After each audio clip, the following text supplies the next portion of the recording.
Welcome, everyone.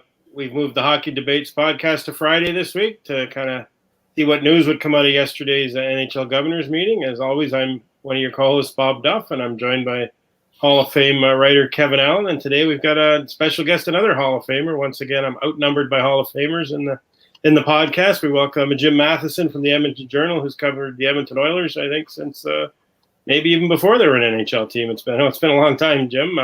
Kevin, why don't you take it away? Yeah, well, Jim obviously did cover the Edmonton Oilers before they were in the NHL. He predates them. But, Jim, you've been around a long time, and yet you've never seen a pandemic. You've never seen pandemic hockey before. And, here they are trying to decide what to do. And, this is so ridiculously complicated that I think there is absolutely no right answer of what to do. But I think they're just trying to sort it out. What do you think your best guess is what the 2021 season is going to look like? A small bubble? Will we have the All-Canadian division? Just what's your best guess? Because that's all it is, I realize. Well, I'm hoping there's a Canadian division. And we've always wondered who the best Canadian team is. If you live in Toronto, of course, it's always the Maple Leafs. Out west, we're kind of outnumbered. The games come on somewhat late for the people back east to watch. I'd love a Canadian division. And right now, if you took a look at the 7 Canadian teams, maybe you throw Ottawa out because they're rebuilding. But the rest of them, I don't know how you decide which team is clearly the best team. But I'd love to see that where a team like Edmonton could go east and play, the Leafs, maybe 3 games in a row, or play the Leafs and the Canadians, each play them twice, and Ottawa twice, and then turn around and come home and do the same thing with the Western team. So I'd love to see that. Whether there's a hub, I don't know. The COVID was held at bay in Western Canada till the last while. Now it's not very good in Alberta. It's not very good in Manitoba. There's no team in Saskatchewan, so I guess we don't have to worry about them unless they want to play the games in Saskatoon. So in terms of a hub, I don't know. You'd like to say, yeah, we could just pick Edmonton again, but COVID is up in Alberta, and it's they're in a red zone in Manitoba, so you can't necessarily say, yeah, let's have it in Winnipeg either. So it may just be, the teams just fly to a city and hunker down for 10 days and play 6 games or whatever and move on. Yeah, I mean, the complications, too, center on the fact that, unlike the NFL that has a huge television contract to ride to the rescue when there's no fans in the stadium, the television contract for the NHL, though improved from what it was years ago, just doesn't measure up. And if there's no fans, that's pretty close to half the revenue that's lost. And that makes it a difficult decision. The more games they play, the more money they lose if there's no fans. And, of course, the players want to get their full pay, and I can understand completely why. Where do you think we'll center in on that question? Like, how many games do you think we'll be able to play? I would say between 48 and 56. Depends how many months if they start in the 1st of January, you could easily play 16 games a month for 40, that's 48 games.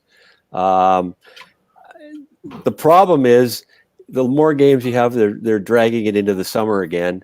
And then the next season is, if they want to start on time, is a crunch again. So I think 48, they've already done it a couple of times with lockouts. I can see 48 again. I think the players and certainly the owners would like to see more games than that. If they're, hopefully get some fans in the building. No more than 60. I don't think there'll be any more than 60 games. Do you think there will be fans, Jim? I mean, I look now, and like in New York City, Broadway has already been shut down till June. The governor there says we're not bringing any fans into the arenas anytime soon. In some of the other cities, we have similar deals like that. It's still possible that we may not see fans this season. Well, I've been through covering the playoffs for the chain here in Edmonton with no fans in the building. All 15 of us, or however many was there, and freezing our rear ends off because it was so cold, and no fans. The benefit for the media guy is he can hear what all the players are yelling at one another, and the referees telling the players to quit holding in the corners and such. But with no fans, this is a ticket-driven league.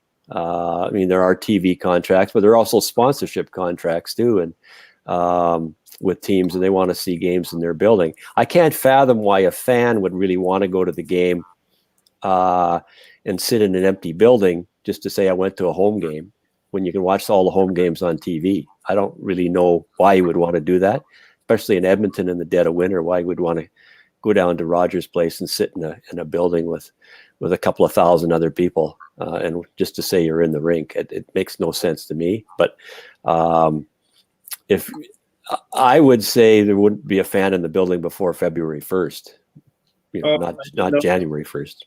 I did notice today on social media a couple of Carolina Hurricanes season ticket holders were discussing. Apparently the team sent out a survey to their season ticket holders asking them under what circumstances would you be willing to go into the arena to watch a game. So I don't know if that's something the team did on their own or if that's a league-driven thing, but it seems kind of odd that would be sent out the day after the governor's meeting. Yeah, they should do it in every rink. Well, they would still have to have the temperature check when you come into a building. And are they going to ask people to fill out a questionnaire? How do you feel? They did for us in the media covering the playoffs. Every day you had to tell people how you felt and stuff. And we all got a cold because it was so cold in the building, but we didn't have COVID. So like I said, I just can't see it. And what are you going to open up a bunch of concession stands for 2,000 people or 3,000 people in an 18,500 seat rink here in Edmonton? It makes no sense to me to do it. And to be honest, it probably is a good idea. You might want to ask your season ticket holders, how are we going to run this if you really want to go to the games? We can only have 5,000 people, and how do you decide which 5,000 people are, if you've got 15,000 season ticket holders, how do you decide which 5,000 people are going to go to the games? Yeah, well, I was an NFL season ticket holder, and still am, Jim, in Detroit, and they asked me, and I gladly volunteered not to come to games until we get a little better situation. But Jim, let's talk a little bit about the Edmonton Oilers. There's a lot of interest, obviously, in the progress that franchise is making because of the presence of Connor McDavid and Leon Draisaitl, two of the probably top 5 players in the league. And I kind of wonder what the fan base kind of thought of the off-season moves. Like, I had heard possibly they were going after Holtby. I heard they were going after Markstrom. I heard maybe Mrazek even from Carolina. But when it was said and done, they didn't get any of those guys. What's your read on where the goaltending is now, and were you surprised they didn't make a bigger splash? Groundhog Day, same goalies as last year, and they weren't.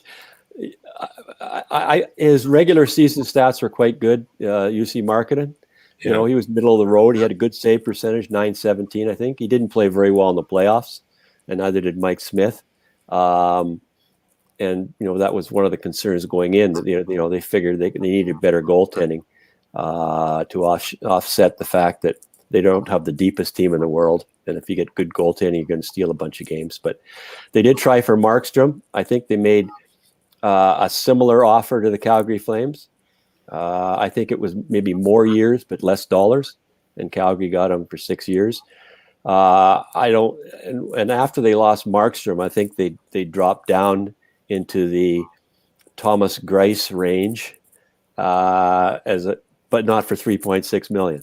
They didn't want to pay that for another guy with a $4.5 million goalie. They didn't want $8 million tied up in 2 goalies who were basically 1 and 1As, and neither one of them proven they could be a starter. So I think then they decided they circled back to Mike Smith. I'm a little surprised they gave him that amount of money, to be honest, $1.5 million. I don't know what other team was going to sign Mike Smith. They give him $1.5 million. From this vantage point, you probably could have got him for $1 million, not $1.5 million, with some bonuses tied in. But it's $1.5 million plus bonuses. So I think it's the old. These are the players we know, rather than go out and sign somebody and give too much money to somebody like Thomas Greiss we don't know quite as well, or they'd had to make a trade for Mrazek. And I don't know what they would have given up for Mrazek. So that's the only question, where the fan looked at Ken Holland's offseason moves and says, like, what's that? They look back at the same goaltending, but for the most part, I think Ken did a pretty good job with not very much money to spend. Certainly getting Barry at that, that dollar figure, even for 1 year, was a good deal. Signing Cahoon for less than $1 million. He's a pretty good player. Getting Ennis for $1 million. Getting Turris for his salary, even though he obviously needs a bounce back year, but not for very much money either. So he didn't spend a lot of money, but upgraded his forwards. And on defense, it's a different story. One of the guys that obviously people around our area in Michigan and Windsor here watched in Detroit for a number of years, and Andreas Athanasiou, and the Oilers went out and got him. Obviously, a guy Kenny Holland knew from Detroit, but it just didn't click. What went wrong with Athanasiou, and why didn't it work in Edmonton? Well, I think part of it was the pandemic. I don't think he got long enough look in regular season. He would have got another 11 games to play regular season. He would have got a little more comfortable. That said, he didn't do very much in the playoffs. He played, as it wore on, he was better. He just didn't make anything happen offensively. They were expecting him to be a top 6 player. At times he was playing on the fourth line, not the top 6 player. He didn't. He's got tons of speed, as you all know, Bob and Kevin. But sometimes the hands don't quite keep up to the wheels, and he just didn't produce nearly enough. He had a really good first game, but didn't do anything after that. And I think if he'd been making $2.1 million instead of $3 million, they just said, yeah, okay, fine, we'll bring you back at that dollar figure. And I think they probably tried to get him at a cheaper price over a couple of years, and he decided he would roll the dice and try free agency. And as it looks now, it was the wrong move, because he'll be lucky to get $1 million now, I would say, at this point as a free agent. And he's not the only one out there that's looking for work. Jim, I wanted to ask you too about the contract and negotiations with Ryan Nugent Hopkins, who will be an unrestricted free agent next season. And, how much are they going to have to pay him? Well, he's making 6 now. I don't think they'll go any higher than about 6.5. Between 6.5, 6.7, and they'll give him a slight raise, but not a whole lot of raise. I mean, they've got $21 million tied up in 2 hockey players, McDavid and Draisaitl, and the cap isn't going up any, so that's 25% tied up in 2 players. And if they give Nugent Hopkins, even $6.5 million, that's 27, 28 million tied up in 3 hockey players. So I don't think they can go any higher than that. And I think they perceive him now as a winger, not a center.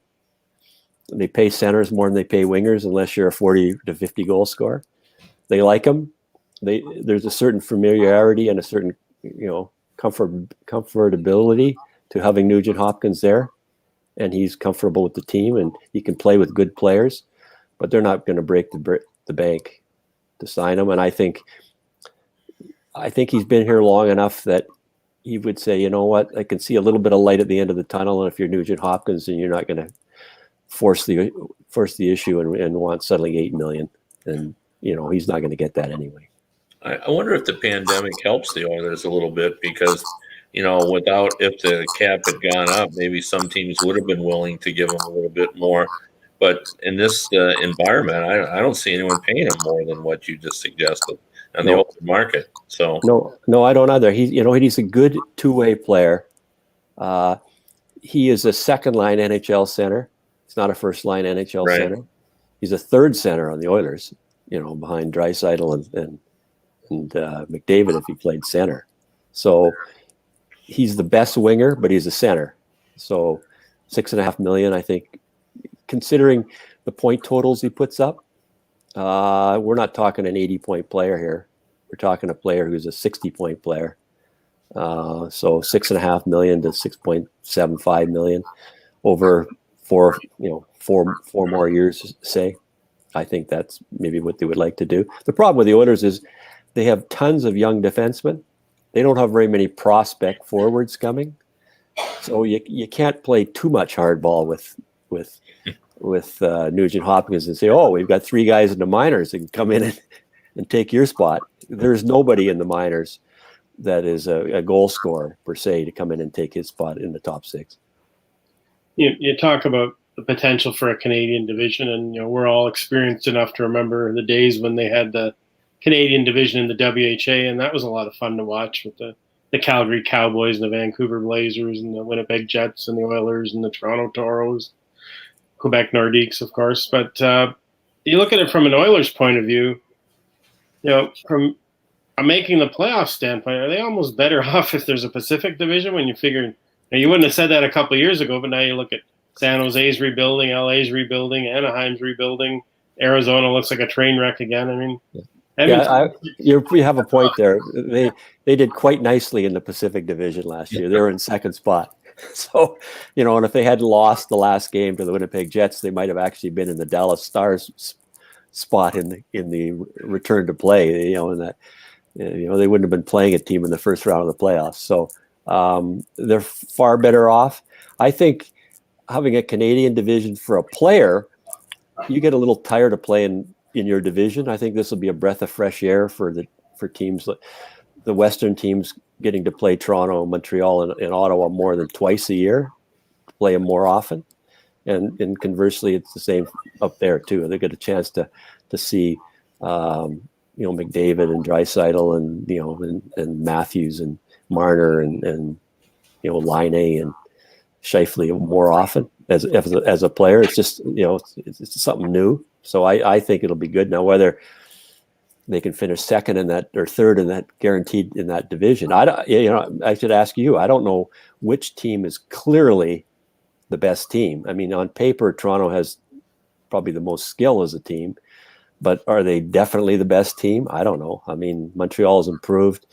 Ottawa's rebuilding, so I think they'll be the worst, of the bunch. Calgary's improved themselves in goal, probably with Markstrom, and Tanev's a good defenseman. The Oilers made subtle changes, but their defense without Klefbom is nowhere near as good. I don't think without Klefbom, who looks like he could be out for the year. So Winnipeg, they're good, but are they great? Vancouver had a great playoff, but can they do it again? So lots of question marks. But if you're a hockey fan and you watch TV, you want to see an all Canadian division. You want to see, how it is in hockey. If you got Montreal playing Toronto in the first part and Calgary playing Edmonton in the second part, that's usually a pretty good package on a Saturday night of Hockey Night in Canada. Well, Jim, we appreciate having you on. It's always a pleasure to talk to someone who's been around and seen as much as you have, and we appreciate your insight. Thanks for joining us. My pleasure. Been around even longer than you guys, and you guys have been on the beat.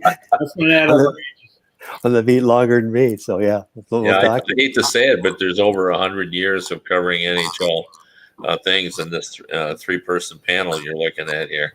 Yeah, we like to think we know what we're talking about, but we don't. Once you get all these new players, we're no smarter than no. I'm sure in Toronto or in Detroit, you still long for the Lidstrom days and you too, Bob. And now we've got, and I long for the days too when the Oilers were winning, and now we got these young guys, and they just kind of look at us like we're old fogies. Yeah, for sure. Well, thanks for joining us again. Okay. Take care, guys. Have a great day. You too. Bye. That was Jim Matheson, obviously the longtime Edmonton Oilers, beat writer, honored by the Hockey Hall of Fame, and was reminiscing a little bit at the end there about covering the Oilers during the glory years. And I certainly can relate to that, Bob, because when I started covering the league from a national basis for USA Today, the Oilers were in their glory years. And, I always used to kid that I spend my springs in Edmonton. Because they'd get rolling and we'd go out there, and it was so much fun to cover the Oilers because they're such a dynamic team. And that's one of the joys. Like, some people talk about the beauty of athletics is in good defense, but I have found in my years of covering that the excitement of sports is always in the offense. And the Oilers were so much better than everyone else in that regard in the 80s that it was hard to deny the entertainment value of their team. And I think you look at that from a selling standpoint. People go to the rink to see goals scored. And no one in Buffalo was saying, "Hey, let's go to the rink tonight and watch Dominik Hasek stop the puck." Yeah. Let's go there to see the Sabres win. Now they knew he was going to give them a much better chance to win, but I don't think anyone pays to watch a goalie stop the puck. No, that's true. You might go watch and pay to see, a Tom Seaver back in the day, or today, a Shane Bieber pitch. But in hockey, you don't go watch the goalie stop the puck. Yeah, no, that's true. Although I think in hockey, there's at least a recognition, maybe even an appreciation for the top goalies. Like, I think from a national perspective, everybody realized that Patrick Waugh had an aura about him, and that when you were watching that game, you did recognize that you were watching a great goalie. Same thing with Marty Brodeur and Dominik Hasek. And Dominik Hasek, although maybe you didn't go to the game to watch him, his style so acrobatic, it was so memorable that he at least distinguished himself from the other goalies. Because in the second part of our careers, Bob, goaltenders started to look alike. It became about technique and getting yourself set for the shooter. And in the early part of our career, all the goalies had different styles. Even in the early years, and Brodeur was a hybrid goalie, and Patrick Waugh was a butterfly goalie, and we had all sorts of different styles. And then at some point, everybody started to look the same, and then their jerseys, everybody started to look like the Michelin Man because they were, had the giant padding and everything else. So, that is interesting. But Bob, let's talk a little bit about, what we heard coming out of the Board of Governors is they still want to start January 1st, as we alluded to earlier. And I think that when the NBA came out and said December 22nd, and made that seem like, why can't the NHL do that? I think people are all over the board about what they want to do, though. That's my reporting is that not everybody's in agreement. Some owners would say, boy, I don't really want to play unless we can bring some people in because we're losing so much money. But I don't think that is the mainstream perspective. I think most owners realize that it's good to keep moving ahead, even if we're going to lose money this season. Well, I think that you talk about money, the whole NBA starting on December 22nd is driven by money because those Christmas Day games in the NBA are massive for TV ratings, and the networks didn't want to lose that possibility. I mean, certainly now when everyone's pretty much a shut-in on Christmas Day anyway, this year it's going to be even more so. Yeah. And, the players got the memo that, we need those games because we need that money, and we haven't got that money, you don't get your money. So I think that's what led to the NBA. Now, there isn't that same incentive with the NHL. So, the January 1st deadline, I think, is optimistic. As Jim noted, it's COVID, when they had the bubbles in the summer, COVID was pretty weak in Canada. That's why they had it in Canada. That's not the case anymore. It's bad, as he said, in Alberta. It's bad in Manitoba. It's not great in BC. It's terrible in Quebec, and it's getting worse in Ontario. And in Windsor today, we just switched to the second level of, there's a 4-level plan now, or if you get to level 4, you're in lockdown, and we're at level 2 in Windsor as of today. So it's moving in the wrong direction, and that, you see a trend like that, and generally with any other illness, it's worse in the winter, whether it's cold, flu season, you don't see flu season in July. So I think we don't know what's coming this winter with this pandemic, and, history says it's probably not going to be good. Well, no, and, I think we're all excited, and rightfully so, and we have more optimism now that we know that we're not far from having the release of a vaccine. But to have that mass produced in our country for 339 million people, they're saying it'll be, May or June before we have it to the, the normal fans, the normal folks. So the people who would be NHL fans or NBA fans. So, we're not going to get the relief that the vaccine will offer us, because I think people will be less fearful to go out once they've been vaccinated, until, the season is, if not over, almost over. And you look at the Quebec Junior League started on time, and they've had outbreaks in several teams. And they've actually, in one area of the province where the COVID is really bad right now, they've gone to a bubble format with those teams in that area. So, that's obviously a junior team doesn't have the resources that an NHL team can access to combat the virus.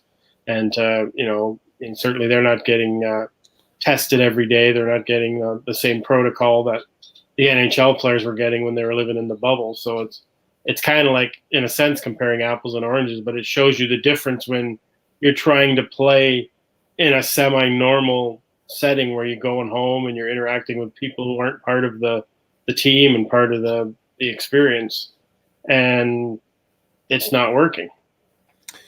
Well, yeah, and it's still befuddling that people don't seem to be able to embrace or grasp or understand, or I don't know, maybe part of all three of those. The idea that, it isn't like we're just trying to protect the players. We're trying to protect the people that are around the players. If they're not in a bubble, as you said, they're going home. So they're going home to their family. They're going home to go to the grocery store, see their neighbors. It's such a complicated situation, because you have to not only think about the people that you're responsible for, but all the people that they may infect if they become COVID positive. So, I called it a ridiculous, complicated situation, and I still believe that. I don't know that anybody has. I think you could bring a panel of 10 experts and ask them to come up with a plan for what the NHL should do, and it would still only be a guess, because we simply can't predict what the landscape will look like as we move forward. We can't. We don't know. Some positive things are happening. The death rate, if you go to the hospital, it's not quite as the death sentence that it was, last April and May.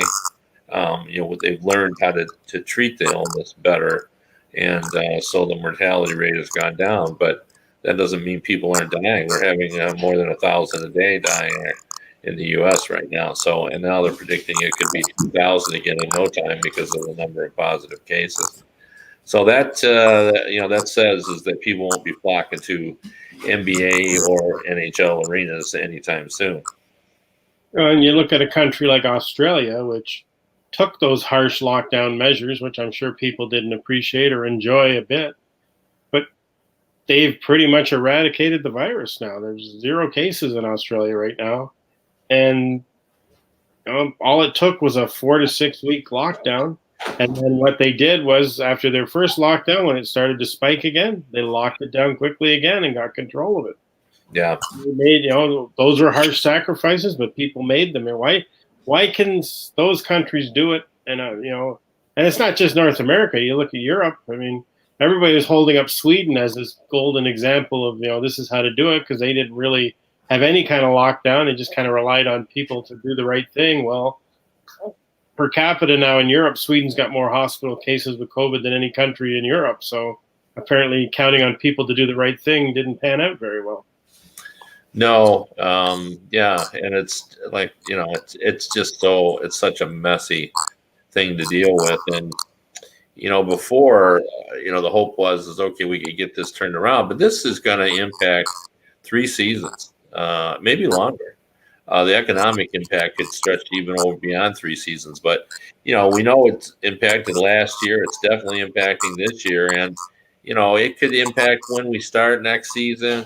The salary cap is not going to grow, obviously. We don't know whether the NHL can quickly build up to $5 billion in revenue like they had before. We don't know any of those things. So this could be, this could be half a decade in terms of an impact on us.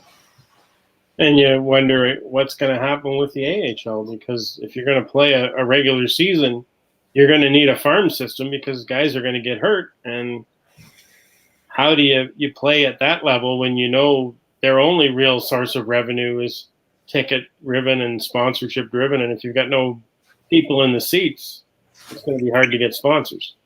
Yeah, that's all true. And I've seen on social media that people have been discussing that this is going to stunt the development of players, and that's undoubtedly true, especially for the ones that were just drafted who don't have are in college, trying to play college hockey. But the point I would make is that some of these teams are on top of this and have gotten their players to Europe and have them playing, and those players are not losing a year of development. In fact, they're probably in a better situation that they might have been, had they stayed around. A lot of them are playing in the men's leagues over there, and some of these top prospects in the NHL are performing quite well in those leagues.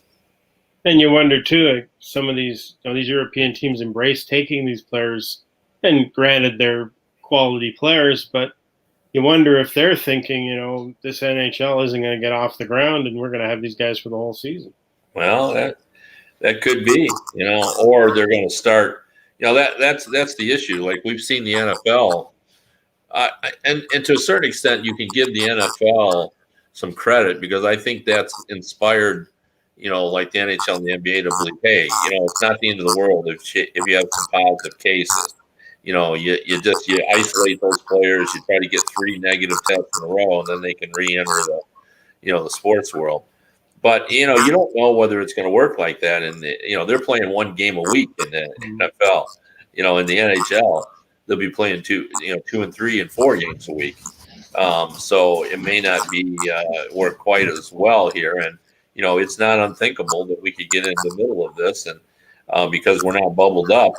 We could end up having an entire team gone for 10 days or longer. I read a story today where they claim that they think vitamin D, which is basically sunlight, helps combat the virus. So maybe we should just play all the games outdoors. Well, I think you're fans, so what's the difference? Yeah, exactly. Well, anyway, we have, as usual, gone beyond our time here, but we appreciate you watching here on Friday. Normally we're on Thursday, but we'll be back at our regular time next week on Tuesday. So please join us on the hockeydebates.com podcast. Everybody have a great day.